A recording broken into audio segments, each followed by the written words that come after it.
क्योंकि वो बाबा साहब का नहीं, देश का अपमान है। क्योंकि देश बाबा साहब के बनाए हुए संविधान से चलता है और हमारी पार्टी ने इसकी पूरी भर्त्सना की है, उनके खिलाफ पूरा प्रदर्शन किया है, महामहिम राष्ट्रपति जी को ज्ञापन दिया है और उस ज्ञापन में हमने उनके कोई इस्तीफे की मांग नहीं की है, उनके बर्खास्ती की मांग की है महामहिम राष्ट्रपति महोदय से, क्योंकि वो डिजर्व नहीं करते हैं। उन्होंने जो बाबा साहब को जो अपमान किया है वो अपमान बिल्कुल असहनीय है और उस अपमान को पीछे जो उनका जो मंशा है वो मंशा मैं समझता हूँ कि अमित शाह जी की इतनी अकेले हिम्मत नहीं है कि वो बाबा साहब का अपमान कर दें। कहीं ना कहीं हमें आरएसएस की इसके पीछे बू लगती है। जवान फिसली है या फिर ये जानबूझकर दिया हुआ? नहीं, देखिए ये जवान फिसली का वाक्य नहीं है। मैं आपको बता रहा हूँ ना, अमित शाह की ये हिम्मत नहीं है कि बाबा साहब के बारे में इतना बड़ा इतनी मतलब खिल्ली सी उड़ा देना अमित शाह के बस का नहीं है। संभवतः मतलब हमें कि उनके पीछे की जो उनका जो संगठन है आरएसएस नाम का संगठन है, जरूर उन्होंने किसी एक योजना के तहत इस वो स्वर्ग की बात कर रहे हैं कि आप कहाँ बाबा साहब का नाम लेते हैं, भगवान का नाम लीजिए, स्वर्ग मिल जाएगा। हाँ, बिल्कुल, आपने बिल्कुल सही कहा है और हम भी यही कहते हैं। मैं तो ये कहता हूँ, आरएसएस के लोगों को मैं चैलेंज करता हूँ और भारतीय जनता पार्टी के लोगों को हम चैलेंज करते हैं कि वो जिस मंदिर की बात कर रहे हैं उस मंदिर में वो सब चले जाएं या उस नहीं पहले मंदिर में जाए ना, स्वर्ग में बाद में जाएंगे। स्वर्ग नाम की कोई चीज़ नहीं है, मंदिर उन्होंने बनाए हुए मंदिर हैं। और मैं इस बात का चैलेंज करता हूँ कि अगर उनके मंदिर के द्वारा कोई देश में एक साइंटिस्ट हो, कोई देश में एक इंजीनियर हो, कोई देश में एक डॉक्टर हो, कोई देश में एक वैज्ञानिक हो, कोई देश में सबसे छोटी है प्लम्बर, कोई प्लम्बर भी अगर उनके मंदिर ने पैदा किया हुआ हो तो वो उसको ले आए, हम उसके साथ उसकी बात को मानने को तैयार हैं। हाँ, मंदिर ने कुछ दिया है और स्वर्ग भी हो सकता है, लेकिन ये मंदिर मस्जिद का जो मामला है ये जनता को भ्रमित करने वाला मामला है, क्योंकि ये देश की शिक्षा को ध्वस्त करना चाहते हैं। मैं वही कह रहा हूँ, ये जो आपने जब सही सवाल किया कि जवानी फिसली है, ये शिक्षा से डाइवर्ट करने का माध्यम है। शिक्षा, रोजगार, बेरोजगार, शिक्षा, हाँ मैं बताऊँ, देखिए शिक्षा से डाइवर्ट किया जा रहा है, रोजगार से डाइवर्ट किया जा रहा है, स्वास्थ्य सेवा से डाइवर्ट किया जा रहा है। असली मुद्दों पे सवाल ना हो, असली मुद्दे पे कोई सवाल ना करे और जनता इनके पीछे, उन्होंने एक पिच तैयार कर दी है, उस पिच पे जनता अपना गेम करती रहे। नहीं, ये तो सर बीजेपी की बात हो गई, जो 2 महीने पहले 3 महीने पहले बाबा साहब को गालियां देते थे या बाबा साहब की वाइस प्रतिज्ञा लेने पर मंत्री का इस्तीफा ले लेते थे, वो भी तो आज कह रहे हैं मैं बाबा साहब का भक्त हूँ, मैं उनके रास्ते पे चलता हूँ, तो फिर उनका क्या इलाज है सर? देखिए बात क्या है, देखिए बाबा साहब की मार्केटिंग की जा रही है। बाबा साहब को समझना और बाबा साहब को जानना और मानना दोनों फर्क है। ठीक है, रिपब्लिकन समाज पार्टी बाबा साहब को जानती भी है और बाबा साहब को मानती भी है। मानने से पहले जानने का काम करती है।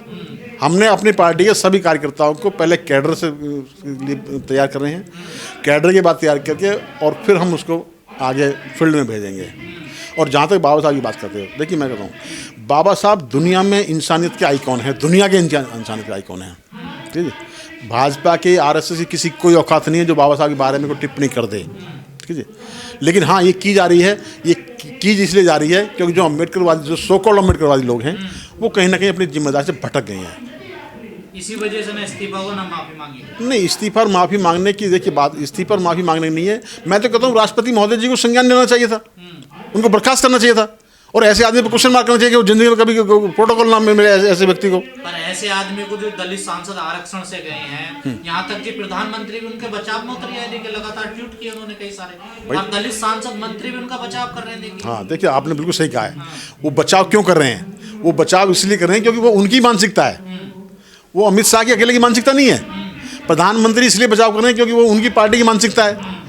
जो उनकी पार्टी में सो कॉल्ड शेड्यूल कास्ट के एमपी हैं वो उनकी मानसिकता से तैयार हुए होने, इसलिए उनको बचाव कर रहे हैं। वो अगर वो अम्बेडकर उससे जाता तो एक ही व्यक्ति है, आप मैं अब नाम क्या लूँ जिनका आप बात कर रहे हैं, मतलब मैं तो समझता हूँ कि क्या एक संसद में क्या एक तरफ देखा जाए बाबा साहब की जीत तो है ना। देखिए आज संविधान पे चर्चा हो रही है संसद में, बाबा साहब को केंद्रित मानकर राजनीति हो रही है, सारी पार्टियां उनके लिए बोल रही हैं, तो कहीं ना कहीं उनके विचार की तो जीत हो रही है ना। देखिए सर, देखिए जो जय भीम बोलने से पहले डरते थे संसद में जय भीम का नारा लगा रहे हैं, देखिए ना सर। देखिए जहाँ तक मैंने आपको बताया ना, बाबा साहब इंसानियत के मसीहा हैं पूरी दुनिया के, पूरी दुनिया में इंसानियत के मसीहा हैं बाबा साहब।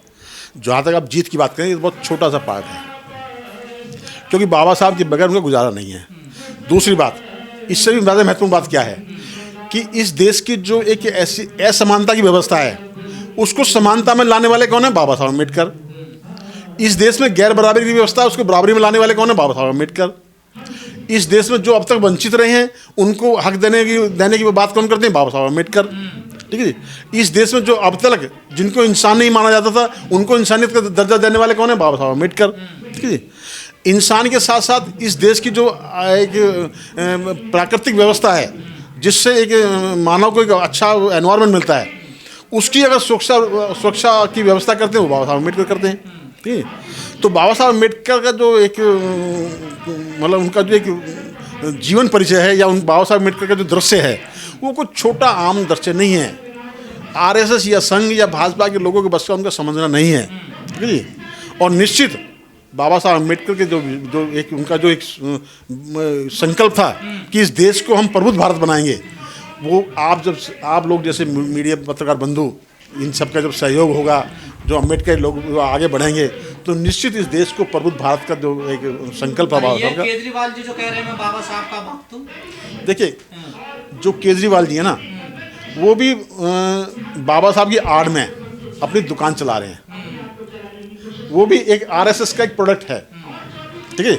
अगर केजरीवाल बाबा साहब की अगर बात को मानते हैं, बाबा साहब को जानते हैं, तो केजरीवाल ऑर्डर दिल्ली में मुख्यमंत्री थे, ऑर्डर पास कर देना कि शिक्षा का राष्ट्रीयकरण होगा। क्यों नहीं किया उन्होंने? स्वास्थ्य का राष्ट्रीयकरण होगा, क्यों नहीं किया उन्होंने? पर्यावरण के बारे में क्या किया उन्होंने? ठीक है जी। रोजगार के बारे में क्या कर रहे हैं वो? सब दिखावा। देखिए जितना भी एम्प्लॉयमेंट है वो उन्होंने ख़त्म कर दिया है। एम्प्लॉयमेंट का राष्ट्रीयकरण होना चाहिए। बाबा साहब अम्बेडकर का जो एक सपना था, जो बाबा साहब अम्बेडकर जो बिल्कुल क्लियर कट संविधान के साथ साथ स्टेट एंड माइनॉरिटी जो अपने लेख में लिखते हैं, वो तो क्लियर कहते हैं कि जितनी भी संवैधानिक संस्था हैं वो सब सरकार के अंदर होनी चाहिए। और सरकार बनाई किस लिए जाती है? सरकार इसलिए बनाई जाती है कि सरकार की जिम्मेदारी है, सरकार का नैतिक कर्तव्य बनता है कि देश के हर नागरिक को उसका हक प्रोवाइड कराए, उसको डिमांड करने की जरूरत ना पड़े। ये सरकार की जिम्मेदारी बनती है कि उस व्यक्ति का जो हक है वो उसको प्रोवाइड कराए। देखिए आपने बिल्कुल सही क्वेश्चन किया है कि पहले हमने सामाजिक संगठन बनाया, सामाजिक संगठन में काम किया, और अब इस समय हमने पॉलिटिकल पार्टी बनाई है। पॉलिटिकल पार्टी बनाने से पहले मैं बहुजन समाज पार्टी में एक पदाधिकारी था, और पॉलिटिकल पार्टी बनाने का मकसद सिर्फ ये है कि हम पॉलिटिकल ताकत से ही हम देश में संविधान को स्थापित कर सकते हैं, देश की आम जनता को हम उनके हक अधिकारों से अवगत करा सकते हैं, उनके हकों को हम दे सकते हैं।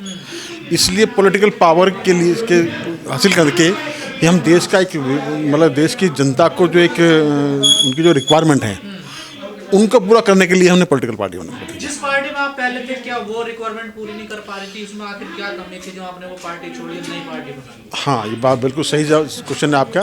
देखिए जहाँ तक आप पुरानी पार्टी की बात कर रहे हैं, जो मैं कहूँ कि मान्यवर साहब ने एक मूवमेंट बनाया था, उस मूवमेंट के साथ में आपने देखा होगा कि आज विधानसभा में जो प्रतिनिधित्व है वो जीरो हो गया है, लोकसभा में जो प्रतिनिधित्व है वो जीरो हो गया है। ठीक है। और इसके प्रति कोई समीक्षा नहीं हो पा रही है। इस समीक्षा ना होने के कारण हमें लोगों को की रिक्वायरमेंट थी, क्योंकि जो जितने भी पुराने वामपंथी थे उन सब की हमने सलाह ली, उन सब का हमने एक परामर्श लेने के बाद एक रिपब्लिकन समाज पार्टी का गठन किया गया है। लेकिन सर बसपा की आपने बात करी, लेकिन एक पार्टी और है समाज में जो उभरती हुई आ रही है, उनकी अभी नए सांसद चुने गए चंद्रशेखर आजाद, और आपने उनके लिए बड़ा काम किया, पूरा समाज जानता, पूरा देश जानता, तो उनके साथ क्यों नहीं जुड़ पाए आप?